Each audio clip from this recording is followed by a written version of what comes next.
Hey, just because marijuana sold in the dispensaries, don't think it still ain't the gateway to hell now. You know, like I say, if you prescribe marijuana and it help with your eyes, body aches, you know what I'm saying? Salute. That's not what I'm saying. But I know large percentage, you know, I don't have the data. You know, the gateway to where, you know, where they ended up, whether they still out there, they passed away, or got mental issues, or whatever the case may be. You know, I'm pretty sure most people started off with, you know, recreational marijuana, you know, which, as they call it, still to this day, the gateway, you know. So I'm just saying, just because they sell it in dispensaries now, you know, don't think it's still not the gateway, you know, because some people are very, very late bloomers, you know. Most stories you hear really is like people start off as teenagers, some early as 8, 9, you know, but they end up smoking marijuana, which, okay, led to drinking. Most likely is a close second, you know, or seeing their family members drinking and having parties, you know, innocent family get-togethers, you know.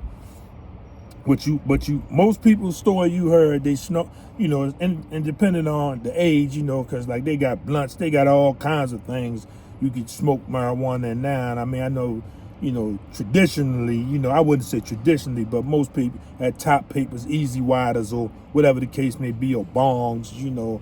But then, you know, they drinking, and then next thing you know, it seemed like overnight almost. Next thing you know, it's heroin and cocaine. You know what I mean? And they ain't had marijuana in years, you know.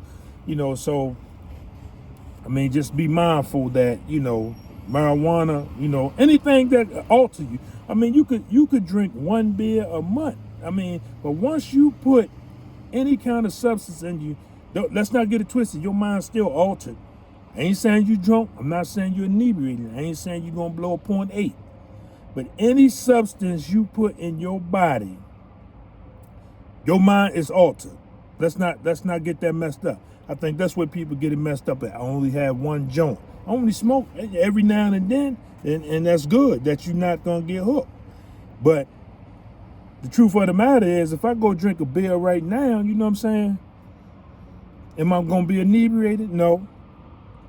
If I get pulled over, I probably pass a breathalyzer, even though they smell alcohol. But your brain is still altered. You know what I'm saying? And we as humans, boy, we have a hard time admitting just anything that, you know, we feel as though we got control over. You know what I mean?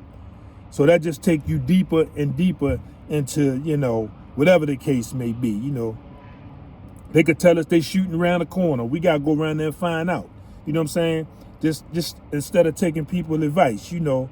So all I'm just saying is, you know, marijuana, I'm not, like I said, people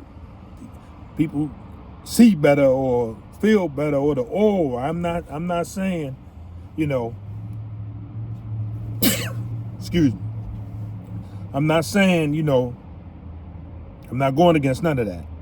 All I'm saying is, you know, marijuana, you know, anything that alters your mind, you know what I'm saying, it can take you into the next phase. You know, that's all I'm saying. I mean, I could go on and on. You know, I could go on about food. You know how that sugar is. You eat a candy bar in the morning. By the time you go to bed that night, you need 10 candy bars or 10 things that's high in sugar content. So, you know, all I'm saying is, you know, marijuana is legal, I think, in most states, you know, and I think you don't even need a card, you know, to walk in the dispensary and get whatever. I've never been in the dispensary before. But all I'm saying is still can be the gateway to hell. That's all I'm saying. Peace.